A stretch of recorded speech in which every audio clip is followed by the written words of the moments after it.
but I'm going to record this one for the students at home. I record them all so that and then I try to pick the best one, right?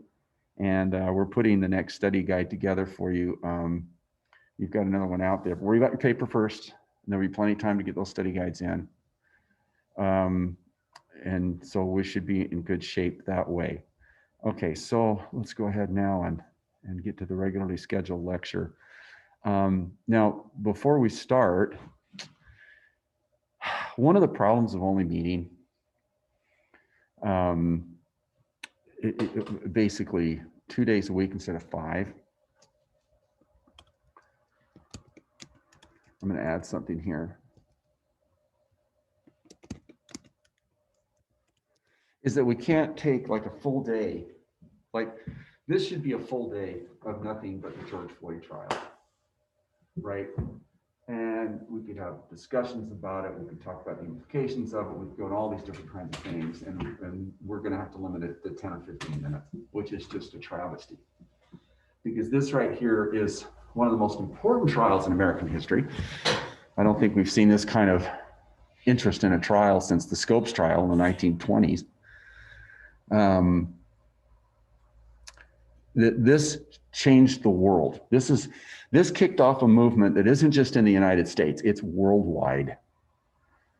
This incident and the video that was taken by, it turns out it was a teenager who was sitting there and was so shocked by it, but took the whole almost 10 minutes of the whole encounter, said to the world that there is an equality problem.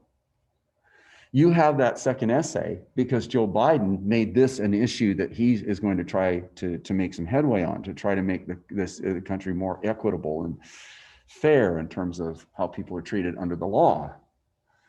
That whole essay wouldn't be there had it not been for the George Floyd.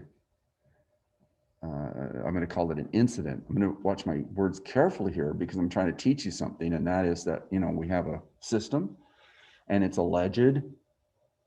The alleged officer who allegedly was responsible for the death of George Floyd.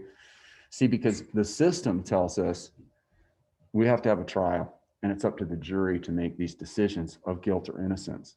So you don't randomly just call somebody a murderer without, first of all, going through a trial and having due process of law for the accused, right? But also there's got to be justice for the person who was injured. Now, also what we have to do with this, which I would prefer to separate and have in different places here, but we can't do that. You've got some state questions too. And this is one of those moments where we can combine it, okay? So we're going to combine it right here. We're going to talk about civil versus criminal law. And you have to know the difference here. Civil versus criminal law. And the other thing I've got to do, going to be a problem, plug in really fast, is make sure you're going to have enough power to finish the lecture. We're about to run out. Okay, so let me do this. Let me get this plugged in so we don't have any troubles that way. But you need to know the difference between civil and criminal law and civil courts and criminal courts. Okay, now here's how this works. Civil or criminal law is a dispute between people, right? And I'm going to try to talk into this because the last time I was all over the room and they couldn't hear me at home. So civil law and courts, this is like a contract. Let's use an example. Say you rent an apartment, right? Well, you sign an agreement to do certain things, pay a certain amount, to live a certain way, whatever. But by the same token, right, the landlord has an obligation to make sure, you know, you have water and that kind of stuff. So there's an agreement on both sides. And there's a term to the contract. Well, what if somebody breaks the contract? What if, for example, after a few months in this apartment, just the electrical doesn't work, the heat's having problems, all this kind of stuff, and you just leave 6 months into a year-long contract. And the landlord then sues you for the other 6 months. Oh, that's a good one. Nobody's committed a crime here. There's no crime. It's a dispute over a contract. So you would go to court, it's between two parties, and it usually only comes down to fines. And often these are decided just by judges. And that's really the option of the defendants and the prosecutors, whether or not let's just have a judge decide this. So that's why you see these TV programs like Judge Judy and things like that on TV. These are actual cases that they've agreed. It's more of an arbitration, but nevertheless, it's not a true legal proceeding, but it's close enough that you get the idea that it's a court. And the judge just makes a decision. You're more right than you are. And you need to pay this person this amount of money. Or you need to just pay this person's legal fees because you. So it's just a dispute. So the judge has to balance it out. Now, the Fifth Amendment doesn't apply here. That means I don't have to speak against myself, right? I don't have to criminate myself. No, it doesn't work that way. If you're the landlord and say, well, I'm sorry, but I don't want to speak because I don't want to incriminate myself. You've just incriminated yourself. You have to defend your half of the contract. You can't just simply say, I want to remain silent because I did something wrong and I don't want you to know about it. So no, it doesn't work that way. In these kinds of cases, both sides present their case best they can. The judge will decide, and nobody goes to jail. And that's the key part. It's a dispute between people. This is how we do our disputes instead of shooting at each other or getting into a fight. Okay, well, let's talk about George Floyd here. George Floyd's family sued the city of Milwaukee for wrongful death because of the city, by us paying taxes, there is a tacit contract that says they're to protect and defend us. They are to treat us a certain way. We are basically the owners of the city. We pay taxes in, we elect people to do the job, and when they fail, one of the remedies is take them to court. And the Floyd family took him to court and won $27 million compensation. $27 million. Because the city admitted that either their training was off, their reaction was off, something was wrong, and they admitted, well, the judge found that they were responsible, and so they paid $27 million. Now, did anybody go to jail?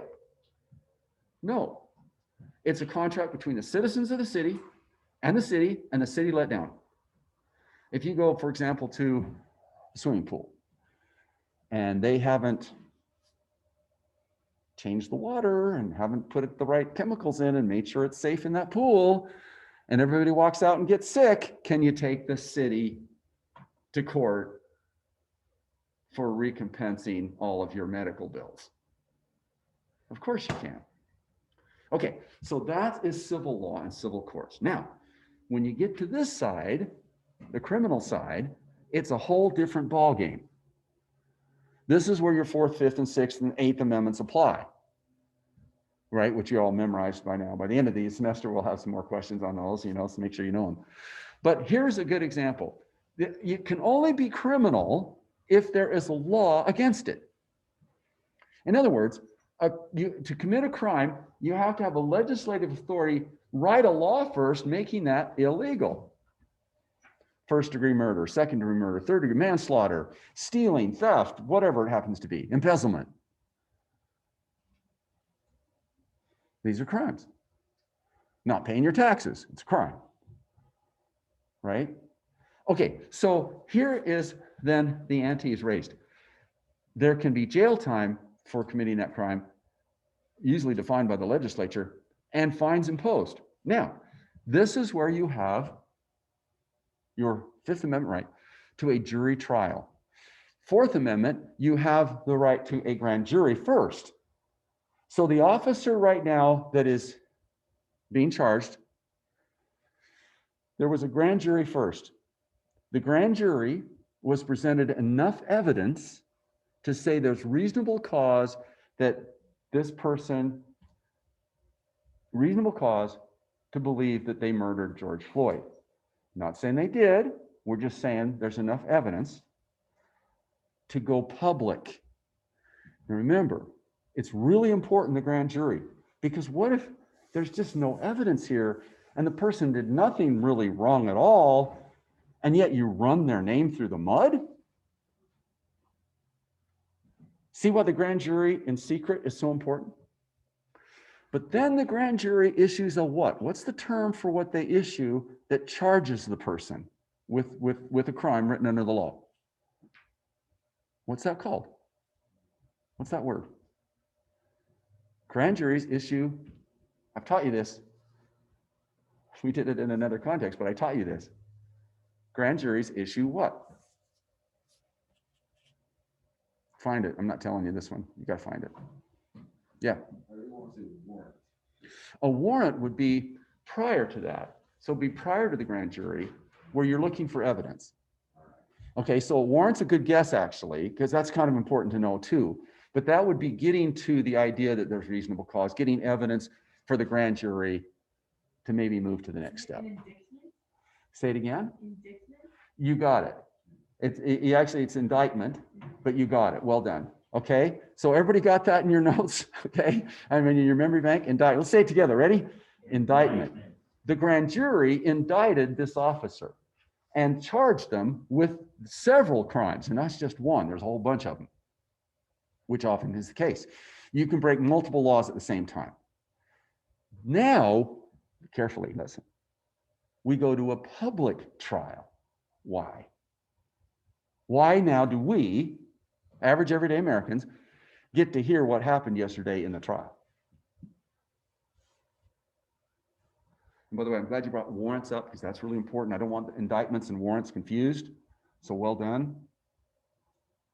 But why do we want it public? What if we held this trial in secret? Like they do in China. Yeah. So that the system is like it's more obvious if it's rigged or broken. Nailed it. Here's the thing. We need to be sure that the officer being charged has their due process rights preserved, that the trial was fair, and that justice was served. So reporters get to go. You guys get to see the transcript. The country can make a decision on this. Now, well, there's so many trials that not all of them rise to this level. This is one that every single day, from here till it ends, there will be a clip on the news about what was said that day. Now, you have a defense attorney and a prosecuting attorney, and both are going to do their best jobs, one to clear their client and the other one to find them guilty. And it's what we call, look, people are going to take offense at anything I say. I know that. It's an adversarial relationship. That's what it's called in our system. Our system is adversarial. Defense attorney, prosecuting attorney, they go at each other with everything they've got. You want the best attorney on your side. The prosecutors, you want the best attorney, and you want them to do their best job. We call it an adversarial system. It has been that way since, I don't know, the founding of the country. John Adams. We want that dispute in court. And you might take offense at the defense attorney's approach or the prosecuting attorney's approach. You might disagree with this or that. What you want, though, is the best legal team on both sides so that you have a fair trial. And the emphasis is on protecting the rights of the accused. In some countries, this would have been all done in secret, and it would have all been over by now. But aren't you glad we have differences of opinion? When you look at the evidence, you can look at the evidence in different ways. We want that adversarial system. We want the truth to come out. So this is where the officer can plead the Fifth Amendment. I don't want to take the stand and testify against myself. Doesn't have to. Even if the person's totally innocent, they get up there and they get nervous. What can happen? You can sound or look guilty to a jury. So that's why we don't force people, get up there and tell us your side of the story. Well, what if they're not able to communicate? What if they don't have communication skills? What if they start to sweat and get all panicky? People are going to interpret that as what? Do you see the brilliance of the Fourth, Fifth, and Sixth, and Eighth Amendments? Now, saying that, how many have already seen, sadly, the George Floyd video? Okay, now the rest of you, you might not want to look at it. Is it pretty shocking stuff? Is it disturbing? It's 9+ minutes now. They've actually timed it differently now. It's longer than we thought. But the only reason we know about it is because an underage student had this in their hand. This is only 5 years old. We didn't have these 5 years ago. Now you've all got them. So when you see something bad happen, what do? And this is the only reason we have ever heard of George Floyd. Otherwise, this all would have happened in secret, and nobody would have even known his name. That's why they say it's so important. Say their name. Remind yourself of what the evidence is, and they have more visual evidence. They have like people with their cell phones, and then there's a camera across the street and body cams from some of the officers. The visual evidence is unprecedented. And this right here is the only reason that we know anything about it. And that person was underage at the time, so we protect their identity when they offer evidence. Okay, so here's what we're going to do, right? I scoured looking for a report of the trial that didn't show the actual footage other than just maybe some still shots from a distance. Because if you listen to the whole thing and you hear the whole thing, it's a very disturbing thing, and some of you may not want to experience that. You may want to stay away from the video, right? But you have to know about this trial. And this officer, one of the charges, just one of the charges, could send that officer to jail for 30 years. And there's multiple charges. This is a trial like no other in my lifetime. Like I said, probably got to go back to the 1930s for a trial that's this big. And it's a worldwide trial. The whole world is watching this one. It's not just here, it's the world. The trial of Derek Chauvin. He's the now former policeman charged with murdering Floyd. Today, the jury heard from bystanders describing what it was like to watch from just feet away as Floyd became unresponsive while under the knee of Officer Chauvin. Today, on day 2 of the trial, we heard from the underage girl who recorded the moment. That video that horrified so many of us and forced a painful reckoning. Gabe Gutierrez is in Minneapolis tonight with late developments from the trial. On the witness stand today, Donald Williams fought back tears as he heard the 911 call he placed while George Floyd was dying. He pretty much just killed this guy that wasn't resisting arrest. He had his knee on the dude's neck the whole time. Williams, a bystander at the scene last May, said he studied mixed martial arts and told Derek Chauvin, the former Minneapolis police officer, was placing Floyd in a kill or blood choke. Did call the police on the police. Right. And why did you do that?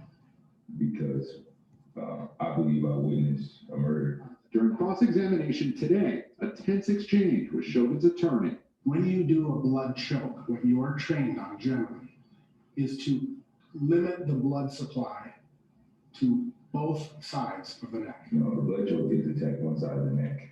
Chauvin's defense team is arguing Floyd died from underlying health conditions and drugs in his system. The next several witnesses testified off camera since they were minors at the time.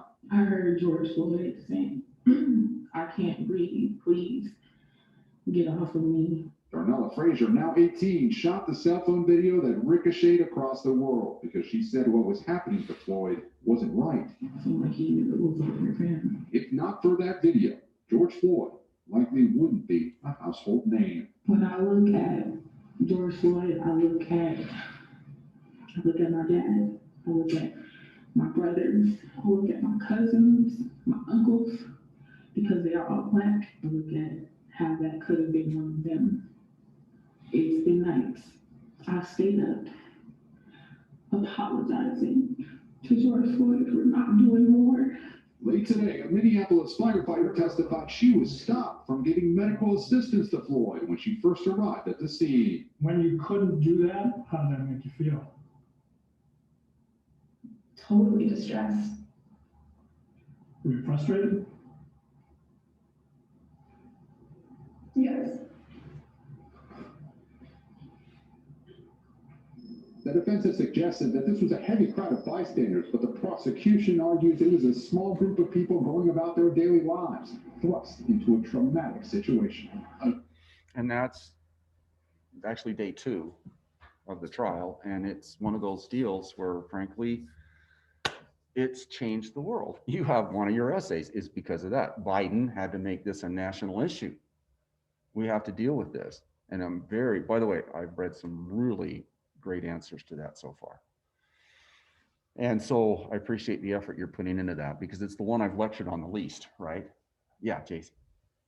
They said that it was like an issue of bystanders, but isn't there like a law that's like, you don't have to help someone if you are like there? There's like some law about it that we learned in health class when we got our CPR training.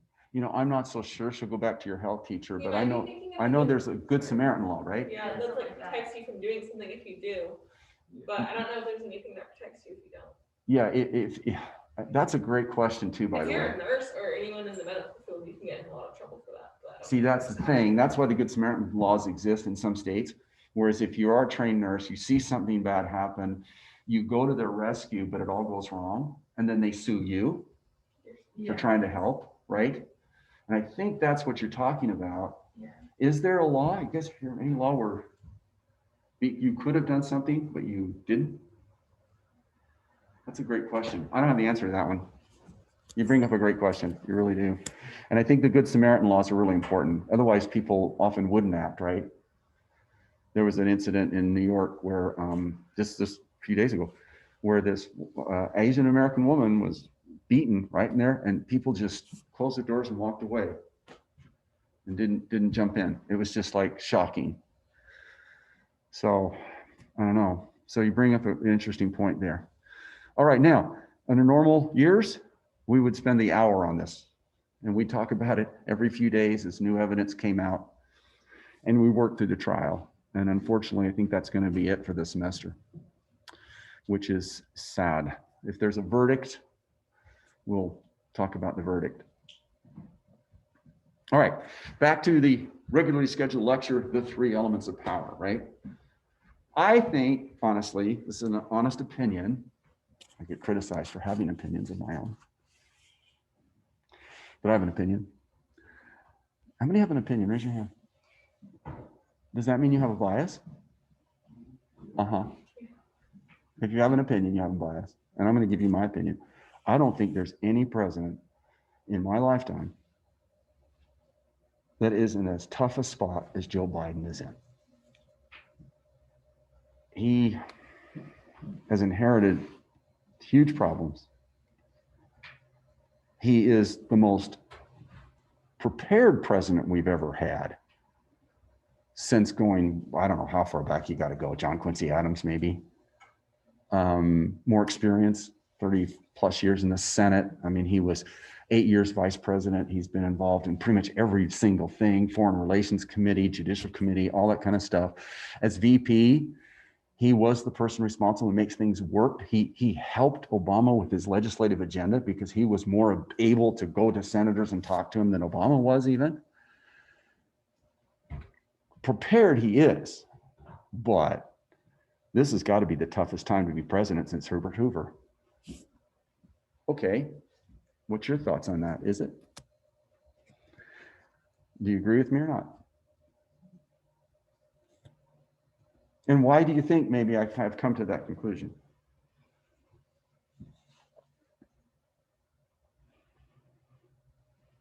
Yeah.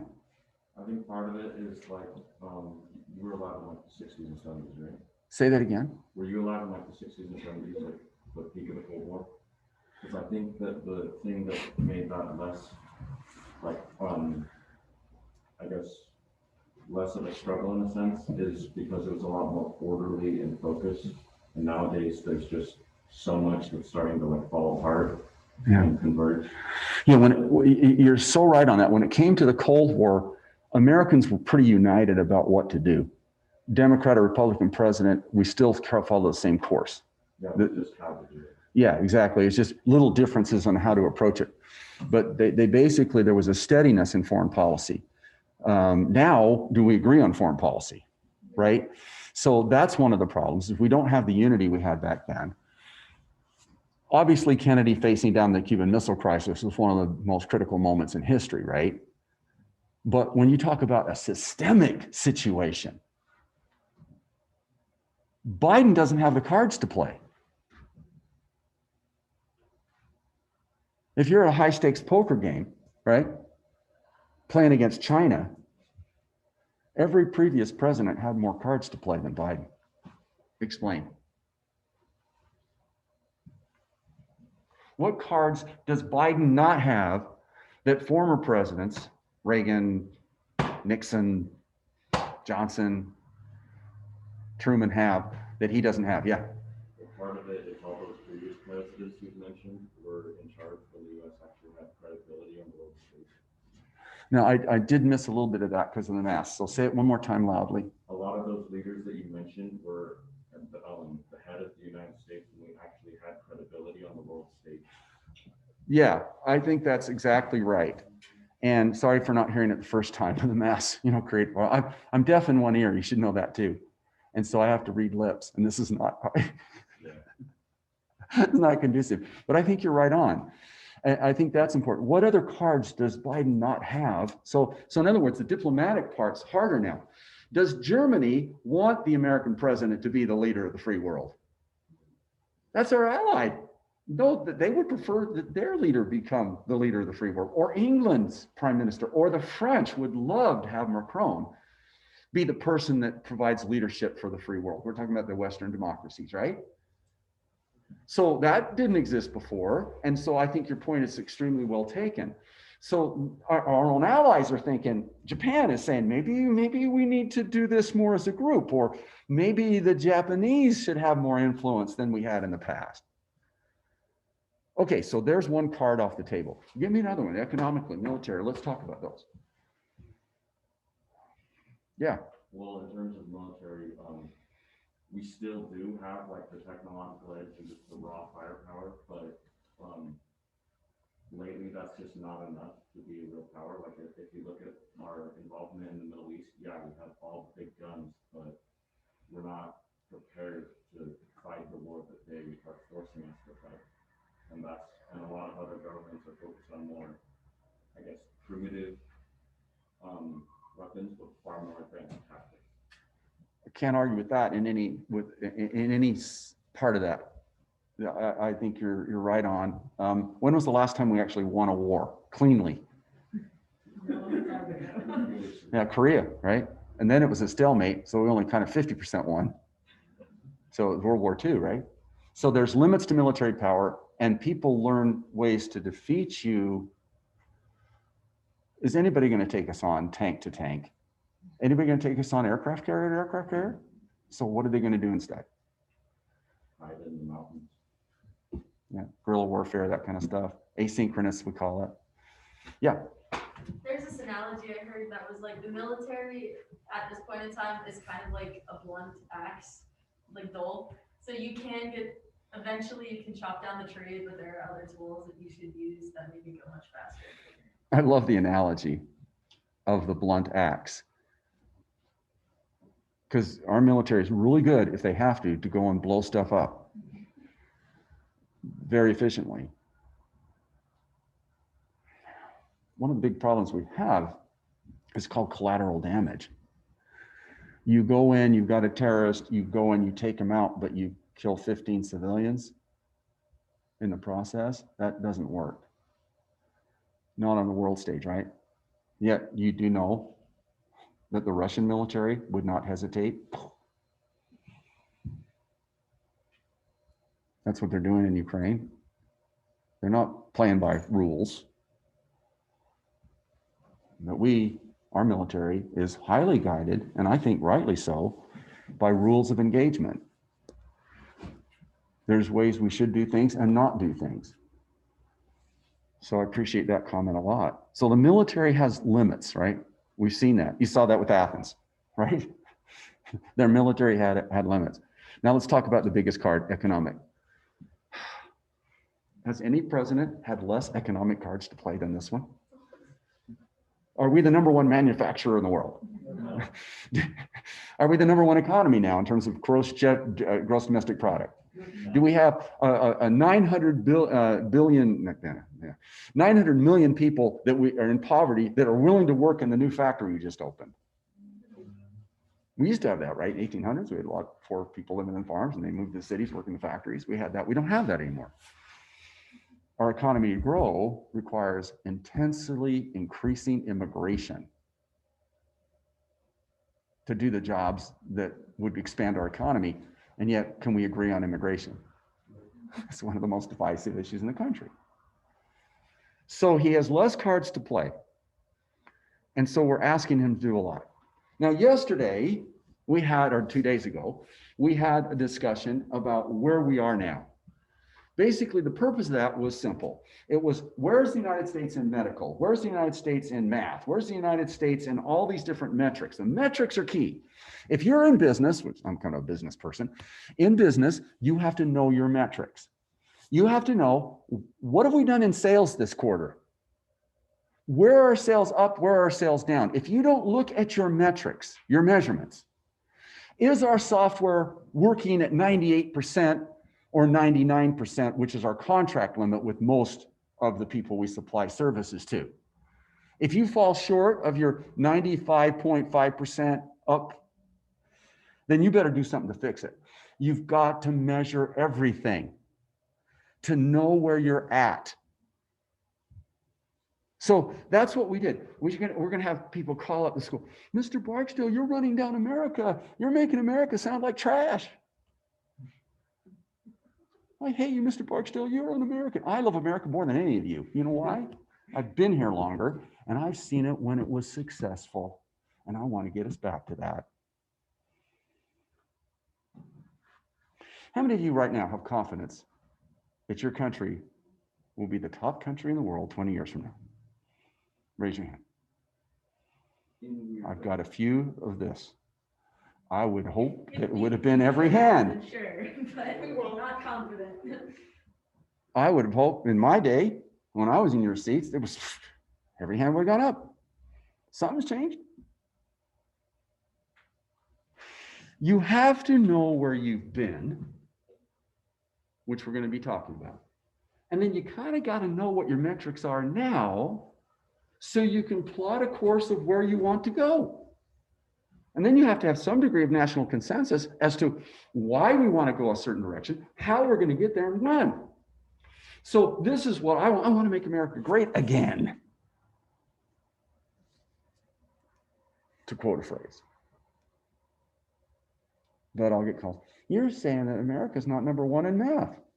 How terrible of you. No, I'm not saying anything. I'm saying, look it up. What does it say? What's the data say? What's the metric say?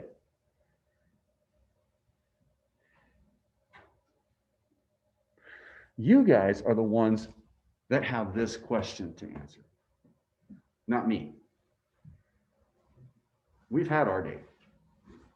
This is very serious. I want to see you live in a great country like the one I enjoyed, and I still enjoy.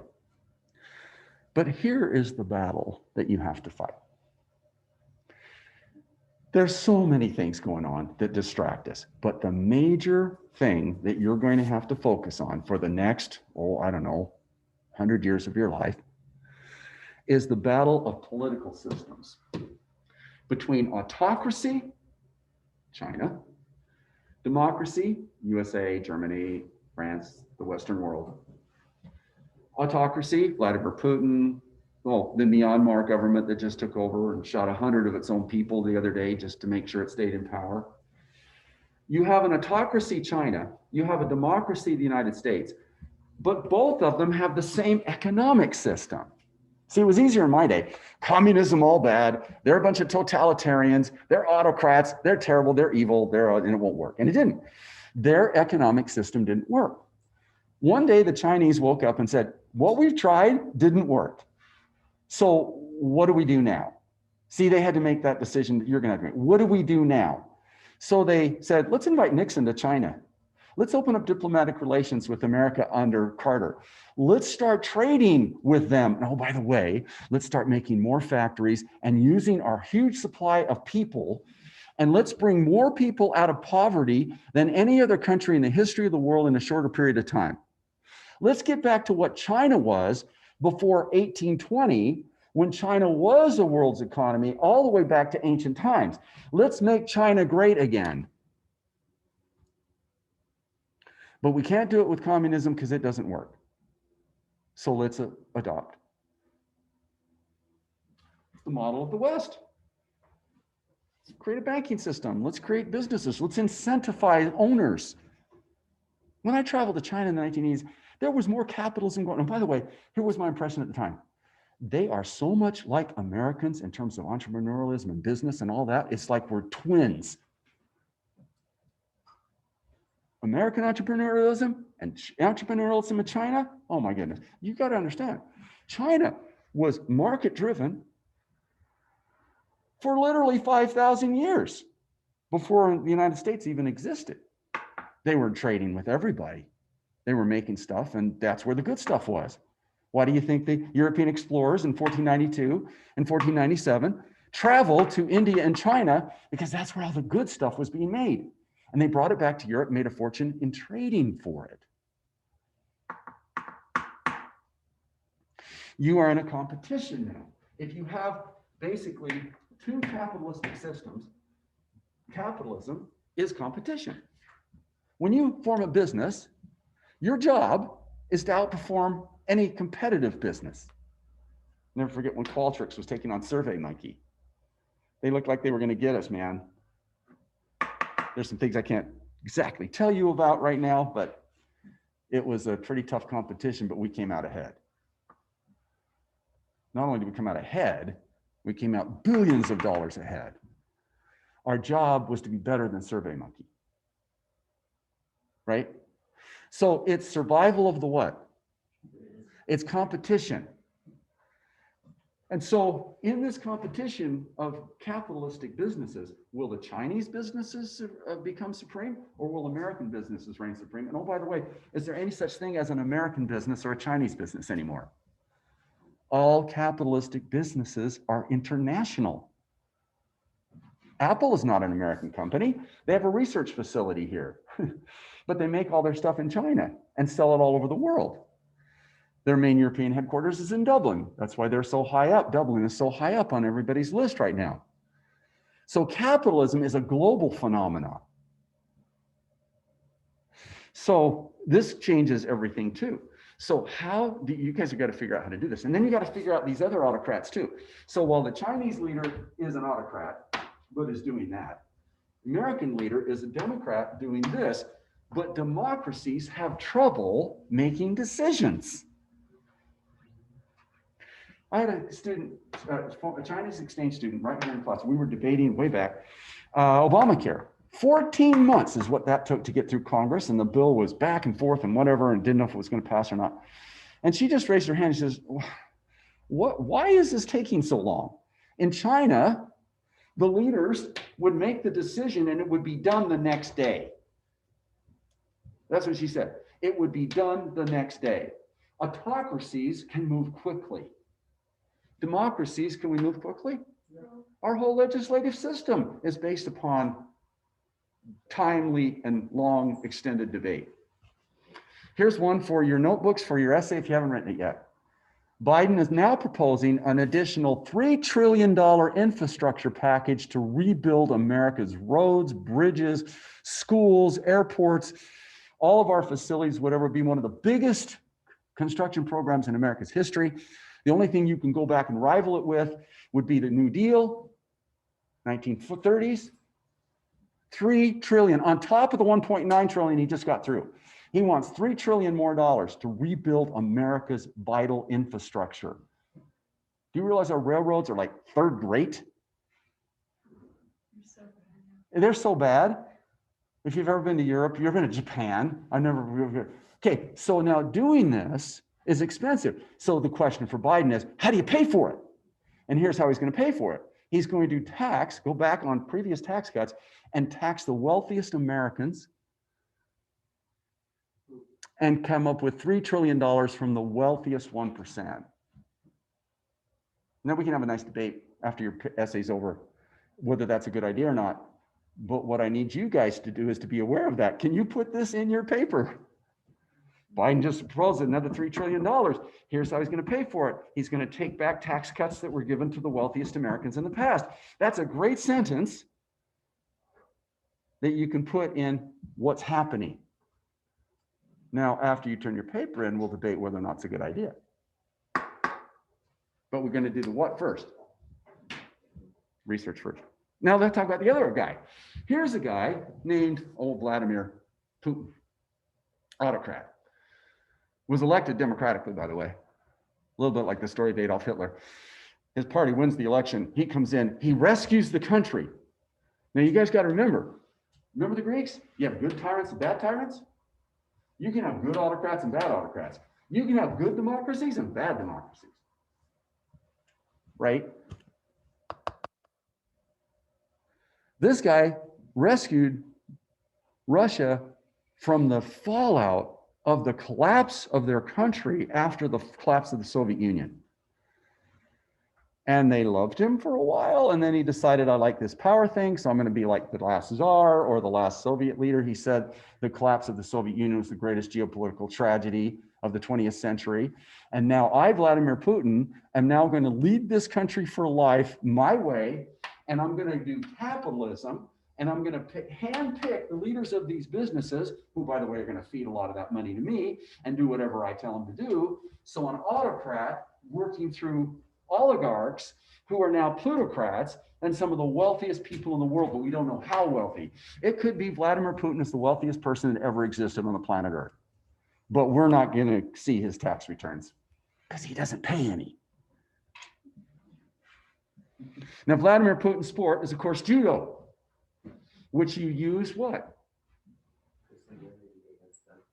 You take the strength of the enemy and you use it against him.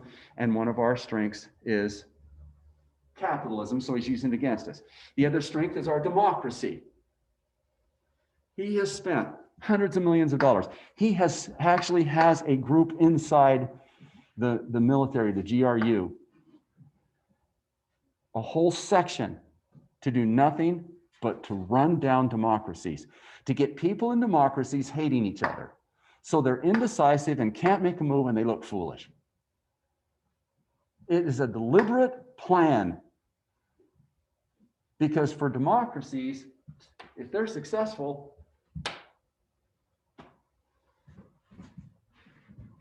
but let's compare. Russia is a paper tiger. Let's take a look at this. I'm going to do two. This is an older one, but we don't have time right now. We got to get through the lecture. I got to get to a certain spot before the bell rings. Texas versus Russia. This is an older study, but let's go ahead and look at this one. Population, roughly 3 million people. Population of Russia was at that point 144 million people. Their population is actually in a bit of a decline. Gross domestic product, GDP, you need to use that acronym in your papers. GDP, $1.7 trillion, Texas. 1.28 trillion, Russia. That means per capita, remember we're doing aggregate versus per capita? Aggregate is the total, like where that was here. Now they do per capita, per person. 58,000 for the average Texan, 8,000 for the average Russian. Russia doesn't have cards to play. And yet they're trying to be the old Soviet Union again. They're trying to be all that and recognized as being a world leader, and they don't have the cards. So that's why they're attacking Ukraine. That's why they're attacking democracies. They're trying to run us down to elevate themselves. Let's take a look at Russia. This is 2015 now, so a little bit updated data. Russia's economy is surprisingly small. California alone, $2.5 trillion economy. Russia, 1.3 trillion.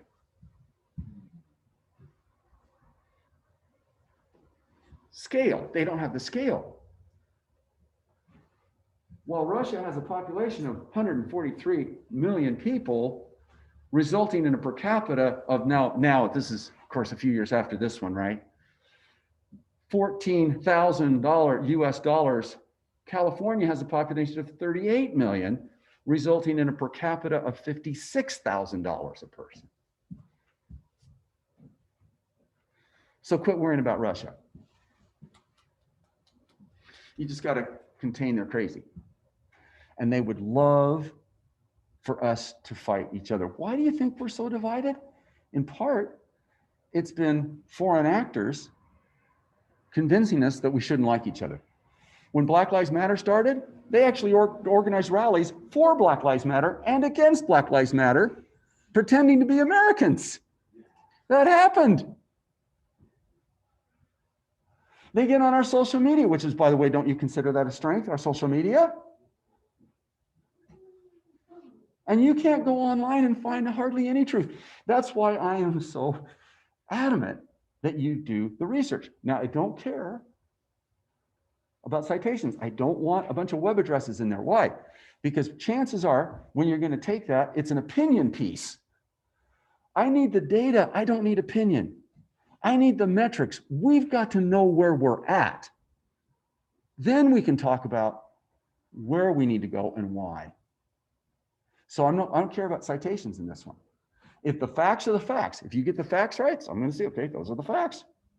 And by the way, every time I read a paper, I learn more facts. So the next paper better have the facts better than the first one. Ironic, isn't it? But I'm learning in every paper, every single paper I'm learning from, every single paper. It's so much fun. I got to tell you, it's great. Well, we're also going to look at this periodization, because you got to know where you've been to know where you want to go. And this right here, this Hellenic age of Greece, just fed so much into this periodization. These ideas of the Greeks spread throughout the Middle East and throughout Europe, throughout the world, really. The Romans adopted this Hellenic culture, this Greek culture. Then guess what happens? Rome, we get the rise of Christianity. That becomes a big feature. We also get, though, and both were influenced by the Greeks, right? The rise of the Arab culture, which led to a war between the two called the Crusades. You guys know all about that, right? The importance of the Crusades was not who won or lost. Actually, the Muslim countries held on to their land and kicked the Christians back out. But by the same token, it's the cross-fertilization of society that happened there. They had goods and services. They were buying luxury items from China, silk route, and India, across the Arabian Sea, and trading them now. They had spices, they had linens, they had all these different fine products that the Europeans didn't have. The Europeans during this medieval period were basically the armpit of the world. Their economy was, well, like Russia compared to California. So China would be California, Texas would be India, and Europe would be Russia. The Europeans were not much, but then when they get to the Crusades, they said, we want all that good stuff. How do we get there? So they started the age of discovery, and that's when Vasco da Gama sets sail and just goes to India and starts trading. When Columbus sets sail, the ocean blue and whatever. And then they got an advantage. The Europeans' navy, they added artillery. So then they could travel anywhere they wanted and force the people in those areas to trade with them on their terms. The British conquered India. China, every major country in Europe, forced China to trade in a certain way. China, who had been this great economic power, now was squeezed by the Europeans. The same thing with Japan. You go all the way around the world. This was the time when the Europeans made bank. And they spent that in the pursuit of art and architecture and all that in a thing you now know called the Renaissance. But the Renaissance then gave the Europeans a chance to think and evaluate their lives. And after the invention of the printing press, they started to print books and start to share ideas, and it ended in a thing called the Enlightenment. And the Enlightenment is, okay, so the two most important periods in what America became three most are those three right there. It was in the Enlightenment that ideas like, oh, I don't know, trial by jury, due process rights, freedom of speech, freedom of the press, all of that became living ideas. And it was during that time when the US Constitution came into being, because the founding fathers were products of the Age of Enlightenment. Does that make sense to everybody? That was just a quick overview of where we're going next. You got to know where you were to know where you are, to know where you're going. Now, here's the thing. The unexamined life is not worth living. There are some definitions you need, and here they are one more time. This will be the last time I present these. But if you haven't been following what I've been saying, because these terms are new, let's get them one more time. Autocracy. One person possesses unlimited power. Often in history, it's been a monarch, but now we see it's more dictators. Autocratic form of government, which the government is ruled by an individual, a dictator without hereditary ascension. Monarchs are hereditary. Putin's not. He's more of a dictator who's autocratic. And now we have despotisms. Governments by a single authority, some sort of despot, or tightly knit group. So it could be an oligarchy, which rules with absolute political power. Now, despotisms can be good, and despotisms can be bad.